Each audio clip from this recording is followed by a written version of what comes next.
Saudara-saudariku yang terkasih, pada hari ini Senin 20 Oktober 2025,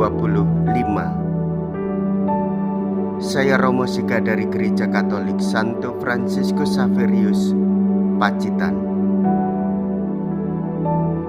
Dalam nama Bapa dan Putra dan Roh Kudus. Amin. Tiada harta benda betapapun besarnya yang dapat mengamankan hidup kita. Setiap orang yang mengumpulkan kekayaan untuk dirinya sendiri dan menggenggam miliknya sekuat kuasanya akan mengalami bahwa uangnya akan berkurang daya belinya. Tepatlah bagi kita bahwa hal itu disebut-sebut dalam Injil, sebab kita sering mudah mengabaikan hal itu.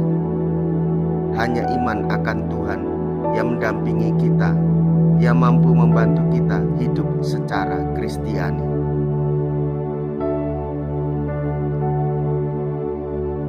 Bagi siapakah nanti harta yang telah kau sediakan itu?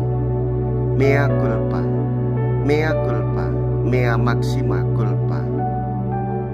Saya berdosa, saya berdosa, saya sungguh berdosa.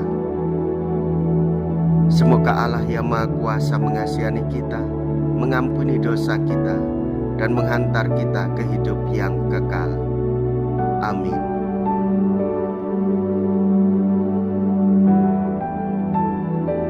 Marilah kita berdoa. Allah Bapa kami di surga, sumber sukacita, bangunlah kiranya kami menjadi gereja yang didasari batu sendi sejati, ialah Yesus Kristus. Semoga kami kau penuhi pula dengan sukacita karena diperkenankan mengimani Engkau dengan pengantaraan Yesus Kristus Putramu Tuhan kami yang hidup dan berkuasa bersama dengan Dikau dalam persatuan Roh Kudus Allah sepanjang segala masa. Amin. Tuhan bersamamu dan bersama rohmu. Inilah Injil suci menurut Lukas. Dimuliakanlah Tuhan. Lukas bab 12 ayat 13 sampai dengan ayat 21.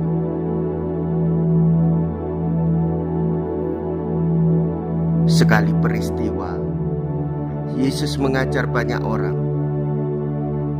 Salah seorang dari mereka berkata kepada Yesus, "Guru, katakanlah kepada saudaraku supaya ia berbagi warisan dengan aku."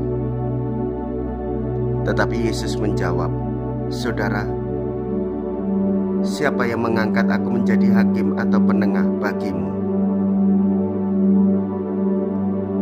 Kata Yesus kepada orang banyak itu, "Berjaga-jagalah dan waspadalah terhadap segala ketamakan, sebab walaupun seseorang berlimpah-limpah hartanya, hidupnya tidak tergantung dari kekayaannya itu." Kemudian ia menceritakan kepada mereka perumpamaan berikut. Ada seorang kaya, tanahnya berlimpah-limpah hasilnya. Ia bertanya dalam hatinya, "Apakah yang harus kuperbuat, sebab aku tidak punya tempat untuk menyimpan segala hasil tanahku?" Lalu katanya, "Inilah yang akan kuperbuat.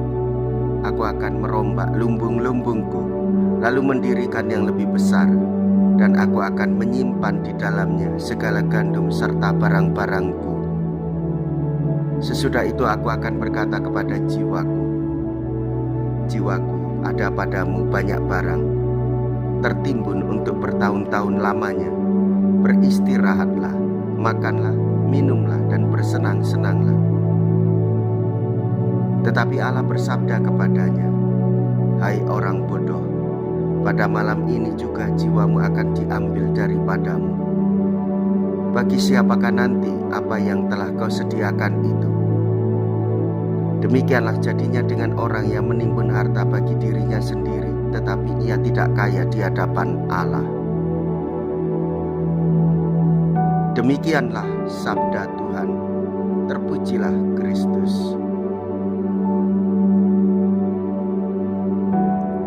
Saudara-saudariku yang terkasih, sumber kekayaan kita adalah bergantung hanya kepada Tuhan, dan kita memiliki iman serta pengharapan kepada Tuhan Yesus.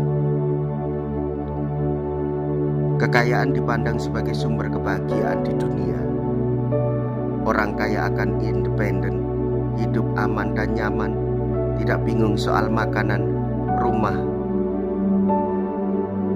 tanah, dan kekayaan material lainnya. Namun Allah juga mengutus banyak nabi yang mengkritik umat yang kaya namun tidak peduli akan orang miskin, yang suka menindas rakyat lemah, yang berlaku curang. Para nabi itu hendak menyadarkan bahwa kekayaan bukanlah ujung atau puncak kebahagiaan. Kebahagiaan kita ialah beriman kepada Tuhan Yesus, dan Dialah yang memberikan penghiburan kepada kita semua. Marilah kita berdoa. Allah Bapa kami yang Maha Mulia, jadikanlah kiranya kami kaya di hadapan-Mu.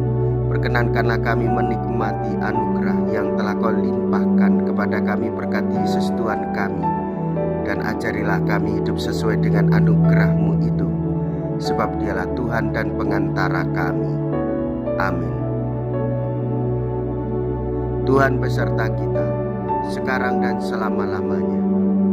Semoga Allah yang Maha Kuasa memberkati saudara sekalian, Bapa dan Putra dan Roh Kudus. Amin. Saudara-saudariku yang terkasih, pergilah, ibadah sabda sudah selesai. Syukur kepada Allah.